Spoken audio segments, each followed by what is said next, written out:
So welcome back to Outdoors with the Morgans. It looks like it's going to be another nice day today and a busy one. Melissa and I, we're going to head down to West Virginia this afternoon. We're going to spend the night and then do some work on the property tomorrow. Although it's still August, fall is definitely on its way. You can kind of feel it in the air. I walked out of the house this morning and I was going to go hop on the BX and get it loaded up, and I couldn't find it. And I got to thinking, then I realized I left it out here by the mini cabin. I was out here the other night working with the excavator and the BX, and it got dark, and I took the excavator back and forgot to bring this one back. So we're gonna hop on this now, take it back to the house, and we're gonna give it a quick pressure washing. I've been washing this thing up before I take it to West Virginia, and a lot of people mention that as well.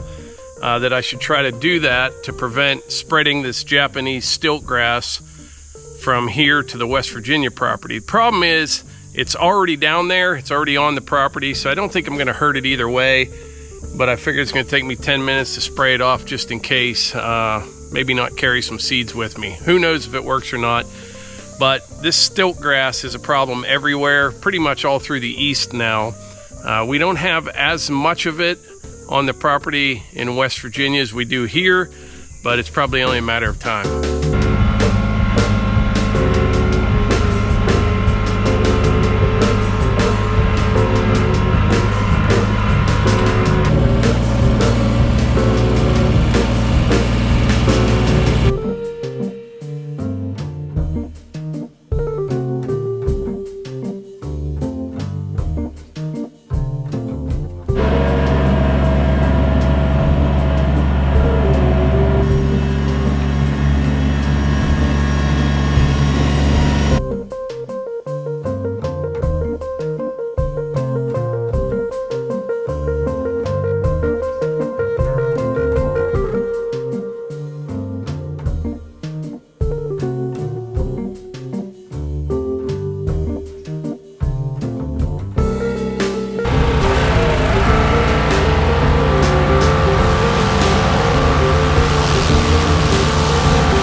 Alright, I gave the BX and the Brush Hog a quick bath. I got up underneath the Brush Hog real well. I didn't film everything. I'm not sure if this will make a difference or not, but at least I know I'm not hauling any seeds from here down to there. And by the way, I'm still loving the foam cannon.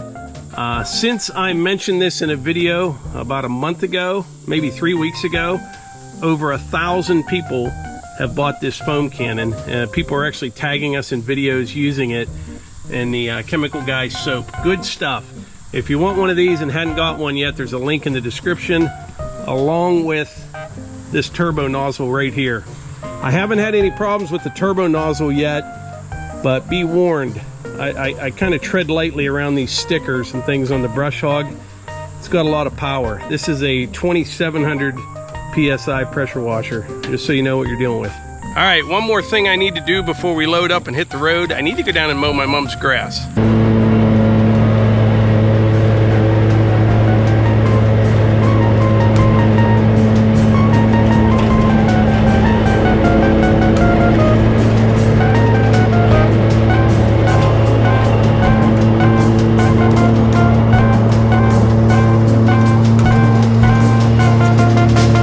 Got her grass all taken care of. Now we're gonna hop in the grocery getter here, go down and hook up to the landscape trailer and get loaded up and hit the road.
All right, got the BX all loaded up and chained down. Double, triple check everything. It's a long ride, about 2.5 hours, but everything's secure. Took the key out of the ignition. I've never had one fall out, but probably a good idea. Now we're gonna pack up a few clothes. Melissa's in the house getting ready right now. We'll hit the road. All right, we just got on the road, stopped at a local gas station here, gonna fill up, and then we got about 2.5 hours ahead of us. That's right. But the goal is just to get down there today because it's already afternoon. We're gonna see a few sights, do a few things, and then the goal for tomorrow is just to get some trails built. Right. Mowed up, hunting season's coming, put some trail cameras out, and next week we'll be finish the driveway. I think it's a good plan. Sound good? I think we're on to something. Every time we go down, we try to set, I guess you could call it a goal, you know, but I go down for a reason, but we're also going down to enjoy ourselves as well. But we enjoy the whole process, you know, the whole journey. And it's going to take a while to get everything done on that property that we want to do, but we kind of enjoy the whole. And it's a great location. It's not too far from home, and yet it's just far enough for a short getaway. You know, people ask me, someone asked me the other day about our vacationing. Where'd we vacation? You know what? We didn't always vacation when we never did. Last 2 years, since Hannah went to college. Yeah, we never went on vacation. Levi was able to be home to take care of things, and then they flip-flopped when Levi was away, and then Hannah was able to stay home. That was the first, when we went out west to drive her to college, that was the first we took a vacation. Yeah, so we're making up for lost time. Yeah. All right, we're gonna get on the road. All right, we just made our normal stop at Bass Pro. Yeah, I introduced myself to more of the workers here, so I think that's almost half of the workers. One guy, I talked to him, he watches our channel in there. He's a nice guy. Yeah, I ran into a kid whose grandpap watches. Huh. So back on the road. We got about another hour to go. Yeah, and don't tell Thea, but here's the Afghan that I've been crocheting on the way to West Virginia for granddaughter Thea. So soft and cuddly. Mike actually said to me, he goes, so like, how many more trips before you get that finished? Yeah. Oh, I know. This was going to be for her first birthday, right? Yeah, she turned 1 in May, so it might be a Christmas gift. There's always high school graduation. Yeah, that's okay. But, you know, Mike drives and I just crochet. Well, we made it to Deep Creek, Maryland. That is the Wisp Ski Resort way over there. But the BX is getting some miles on it coming down here. Melissa's in this store right here. I better go in and drag her out of there.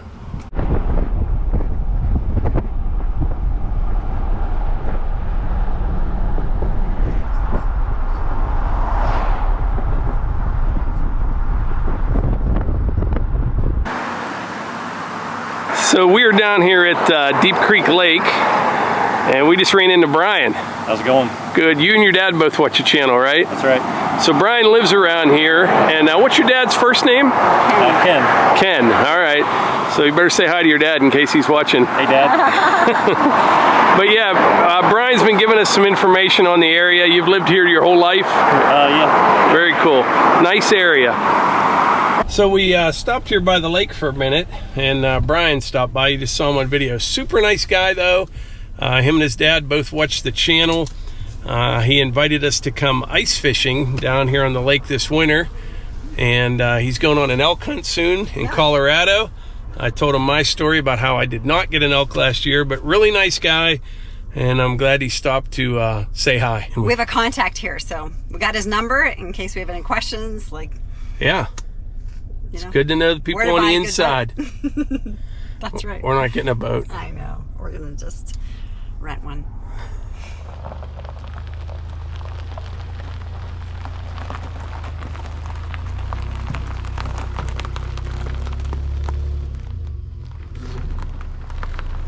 All right, it is first thing Friday morning. Well, actually, it's 8 a.m. I got a little bit of a late start, but I left Melissa back at the hotel for a bit. I'm going to get the BX unloaded, probably brush hog for just a little bit, and then I'll head back over and pick her up.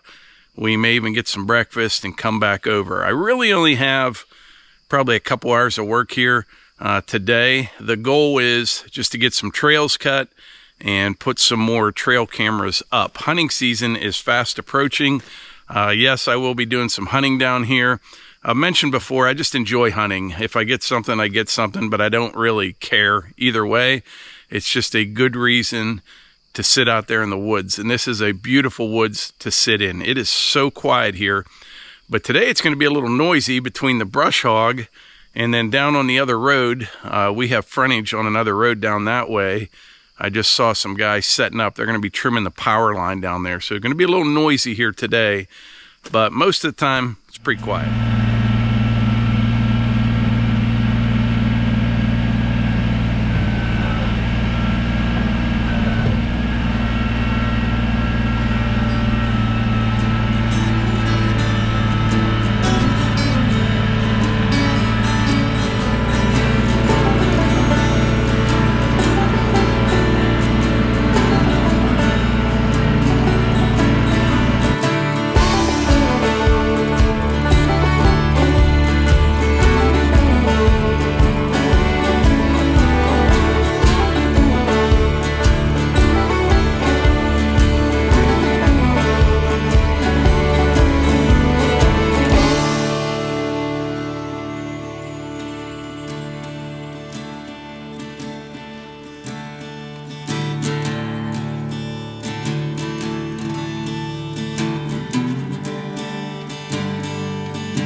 I didn't even know this existed right here, this opening in these red pines. I don't know how I missed this before. We have been hiking around here quite a bit each time we come down. But yeah, this is really cool right here.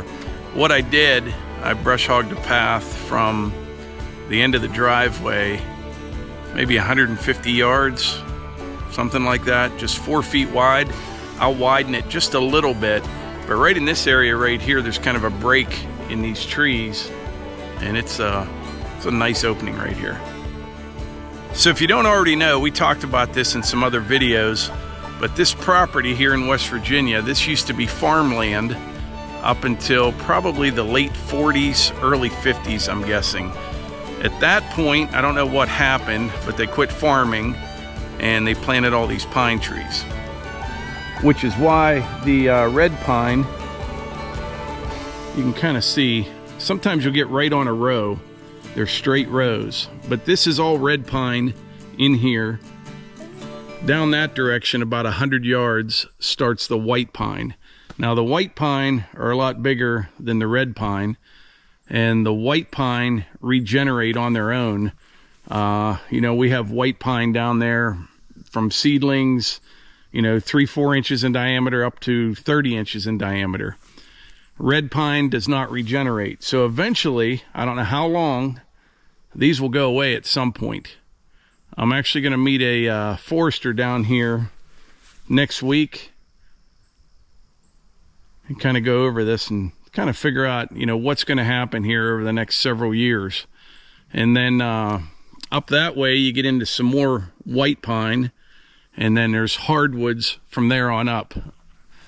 The hardwoods are probably only, you know, 60 years old at the most.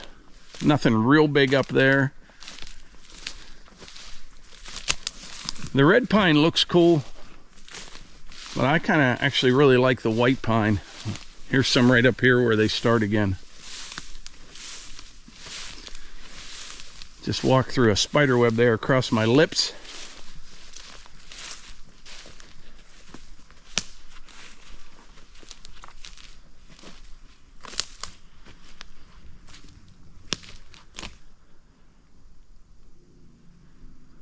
It's so weird when you think about it. You know, we usually go out west, we try to go once a year, and it is just so vast out there and beautiful country. It's huge.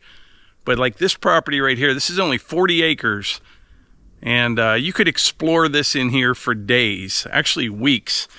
We've been down here probably, I don't know, 12 or 15 times so far, and there's so much of it that we haven't even seen yet. If you saw at the beginning of this video, you know, I pressure washed off the BX and the Brush Hog. A lot of people talk about, you know, I should try not to bring those Japanese stilt grass seeds down here. Well, it's already all over the place down here. Not quite as bad as at home.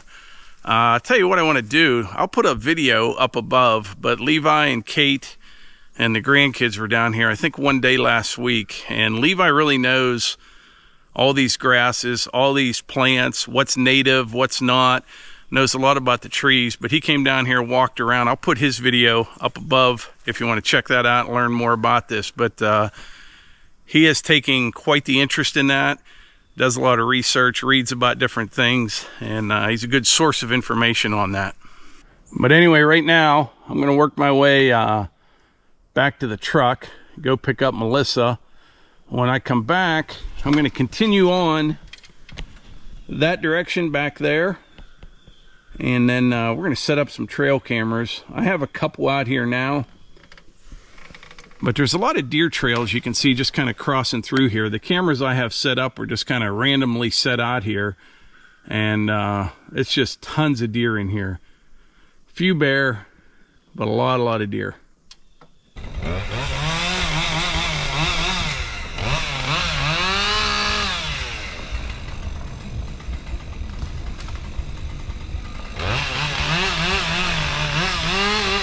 All right, I just talked to the guys that are doing the right-of-way work there.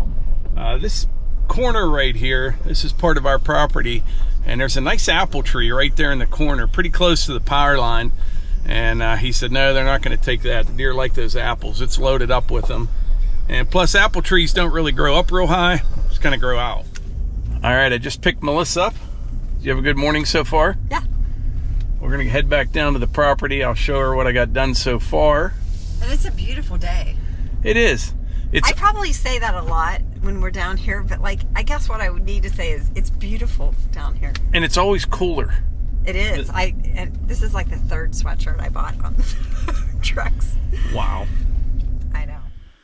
So just got Melissa out here. What we're going to do now is just brush hog some more. Boy, there's a big tree just went down. You hear that one? Those guys are trimming the power line now. They're somewhere way over in there. But we're going to brush hog some more trail, hang some trail cameras. This road looks really nice, Mike. You did a good job. Yeah. Going up in there, it just walking up in here and still seeing the beauty of all these trees, like it's just new definition of how. Yeah, it's just, it looks nice. So somewhere right in here, we'll have to take out, I'm thinking this is where we're going to do the circle drive. So like over this way, we'll have a return to come back down to this road. Okay. But let's hike up in there. I'll show you what I did so far. Yeah.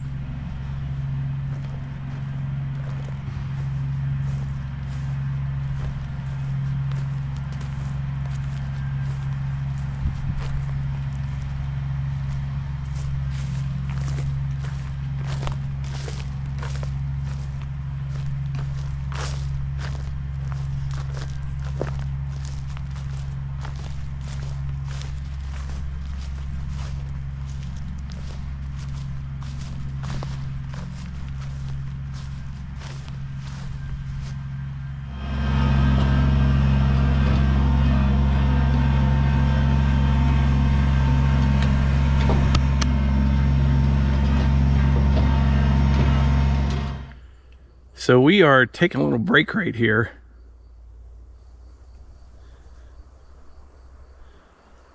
You can see, I don't even know,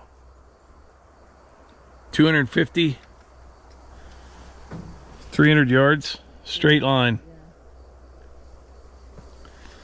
We need to go like load up our mini cabin at home. Yeah. Bring it down here. It's a little big to move, but boy, that'd be perfect for one of them out there about 100 yards. You could see both ways. Be a great place just to sit down here in the wintertime. Well, what do you say we head back to the driveway and we will kind of brush hog where we're going to put that circle drive in. Sounds good. So we brought this roll of geotextile with us. And carrying it from the trailer to here, I'm winded. It's pretty heavy. It is, and it's not flexible in the least. Yeah, it's kind of like... Of course, I get the end that walks backwards. Well, you had the closest end to the tractor. Okay, that's fair. Yeah. All right, so you're going to take it back up there? Yeah, we'll put it in a discreet location, but we'll be using this next week. Let's hope we remember where we put it. I'll tell you what, I have a couple cameras. I'll tell you, I'm not going to tell you exactly where they're at, but we have some cameras pointing at the entrance here, and we are going to put a gate in here at some point. But so far, nobody's been up in here. I'm kind of surprised, actually. But yeah, we're going to take this up there, do a little bit more brush hogging, set up some more trail cameras, and then I think that'll be about it for today. It's been a good day. It has been.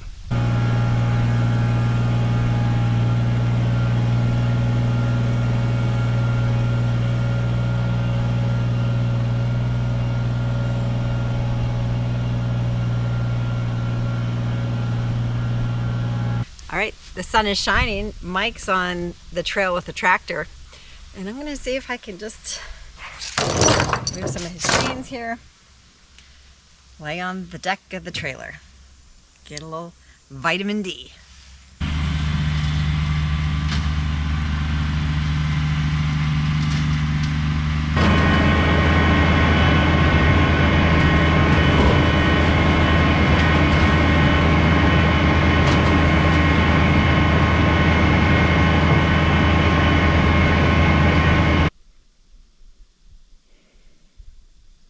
So we just loaded up the BX. I don't know if the camera is on or not, but Melissa just asked a good question. What were you saying? Yeah, so like, how does a person know, like, is this grade that the trailer's on okay? I noticed that you said ahead of time that the truck's gonna...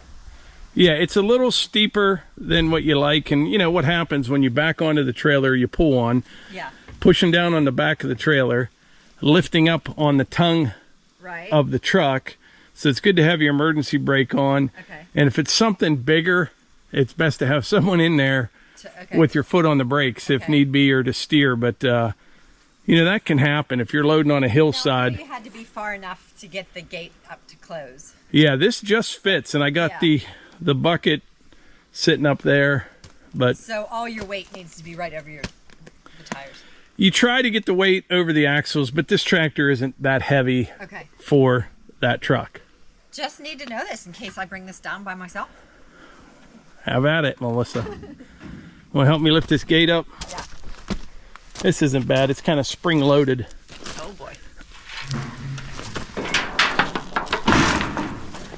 Want to wrap this video up, Melissa? Thanks so much for being here. Comment down below. We love to hear from you. We'll see you on the next one.